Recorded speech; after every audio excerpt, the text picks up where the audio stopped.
Hi విను. మనం పిల్లలకి చదువుతో పాటు సంస్కారాన్ని కూడా నేర్పాలి. ఎందుకు చెప్తున్నా అంటే, మన పిల్లలు ఈరోజు చూసినట్లయితే పెద్ద, చిన్న లేదు. పేరు పెట్టి పిలిచేయడం. సో, అది ఇంట్లో వర్కర్ అవ్వచ్చు, లేకపోతే ఒక ఎలక్ట్రీషియన్ అవ్వచ్చు, లేకపోతే మన ఇంటికొచ్చే ప్లంబర్ అవ్వచ్చు. పేరు పెట్టి పిలవటం ఎంత తప్పో ఆలోచించండి. సో, ఆటో వాళ్ళని కూడా ఏయ్ అని పిలవటం, లేకపోతే వాళ్ళ పేరు పెట్టి పిలవటం. ఇదంతా తప్పండి యాక్చువల్‌గా. పిల్లలకి నేర్పించండి. మన మీద ఒక వయసు పెద్దవాళ్ళైనా సరే రెస్పెక్ట్ చేయడం నేర్పించండి.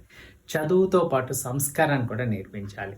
అదేవిధంగా పేరెంట్స్‌గా మనం కూడా ఒక మంచి పని నేర్చుకోవాలి. ఏంటంటే మనలో చాలామంది ఆటో ఎంగేజ్ చేస్తాం. స్కూల్‌కెళ్ళడానికి, పిల్లల్ని తీసుకురావడానికి ఎంగేజ్ చేస్తాం.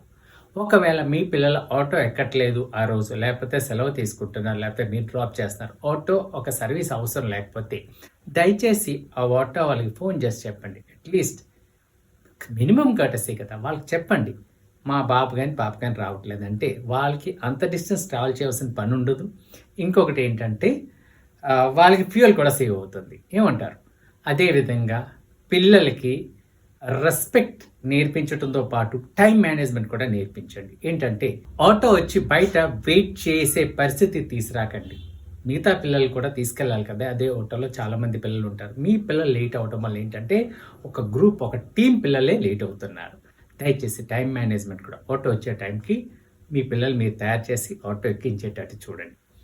అదే మీరు ఒక్క నిమిషం తిరిగి రావటంలో మీ బాబు గాని, పాప గాని లేట్ అవుతే మీరు ఆటో వాళ్ళని ఫోన్ చేసి అడుగుతారు కదా! మరి పంపేటప్పుడు ఆ రెస్పాన్సిబిలిటీ కూడా ఉండాలి కదండీ!